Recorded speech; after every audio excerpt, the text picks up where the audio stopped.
সকালে ওখানে মায়ানমারের গুলির কারণে আমরা যেতে পারিনি। অনেক বড় বড় ঢেউ মিয়ানমারের গুলির থেকে আরো এটা আমি চুরকি মনে করতেছি। আমরা হলো বঙ্গোপসাগরের মাঝখানে একেবারে সম্পূর্ণভাবে অভিজ্ঞমান।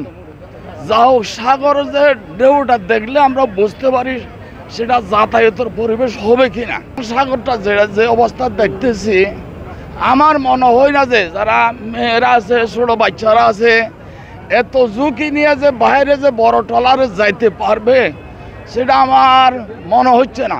8-9 দিন হয়েছে আমাদের মালামাল নেওয়ার ব্যাপারে নাব নদীর মোহনার থেকে আজকে 4টা ট্রলার আমাদের মালামাল নিয়ে যাওয়ার কথা ছিল, কিন্তু সকালে ওখানে মায়ানমারের গুলির কারণে আমরা যেতে পারিনি।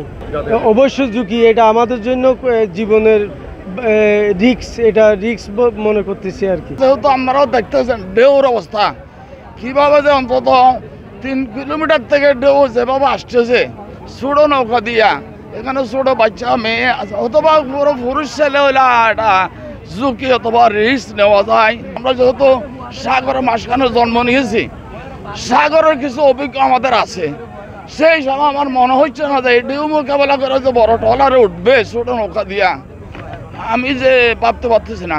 আপনার নাম? আমার নাম, আমি সাবেক অফিস চেয়ারম্যান সেন্ট মার্টিন আলহাজ নূর আহমদ। ওয়ালটন ফ্রিজ কিনে অনেকের মতো আপনিও হয়ে যেতে পারেন মিলেনিয়াল। সেরা পণ্যের সেরা অফার।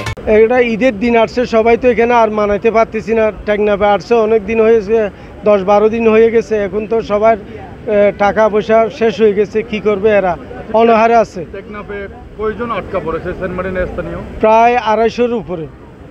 এগুলো কি আজকে যাবে? 4টা ট্রলারে আমরা চেষ্টা করব উঠাই দেওয়ার জন্য। আমাদের বর্তমান পরিস্থিতি অনুযায়ী যেহেতু যারা আটকে পড়ে আছে তাদেরকে পাঠানোর জন্য আমাদের জেলা প্রশাসক স্যারের নির্দেশনা অনুযায়ী একটি বিকল্প পথের ব্যবস্থা করা হয়েছে। এই বিকল্প পথে আমরা আসলে তাদেরকে পৌঁছানোর জন্য এবং যারা সেন্ট মার্টিনে আটকে পড়েছে তাদেরকে আনার ব্যবস্থা করছি। এছাড়া হচ্ছে গিয়ে সেখানে খাদ্য সামগ্রী পৌঁছানোর ব্যবস্থা নেওয়া হচ্ছে। আচ্ছা, তো যেটা সচরাচর যেটা পথ আছে সেন্ট মার্টিন টেকনাফ পথ, ওখানে কেন চলাচল করতে পারছে না? আপনারা জানেন যে সেই পথে আসলে এই মুহূর্তে আমরা দেখছি যে কিছু বিষয়, কিছু সমস্যা রয়েছে। এগুলো নিয়ে আমাদের যে বাহিনীগুলো রয়েছে তারা কাজ করছে, তারা এই বিষয়টি আসলে ভালো বলতে পারবে। তাদের সাথে কথা বললে আপনারা হয়তো বা বিষয়টা সম্পর্কে জানতে পারবেন আরও ভালোভাবে। আচ্ছা, অনেকে বলছে নাকি আপনার ওই যে নাব নদী দিয়ে মিয়ানমার যাওয়ার সময় নাকি ট্রলারে মিয়ানমার থেকে যে গুলি করতেছে তার চেয়ে নাকি সাগর দিয়ে যাওয়ার সময় নাকি বিজ্ঞাপন বেশি। এই বিষয়ে আপনারা কি দেখছেন? আমরা আসলে আমাদের সামনে একটি কঠিন পরিস্থিতি।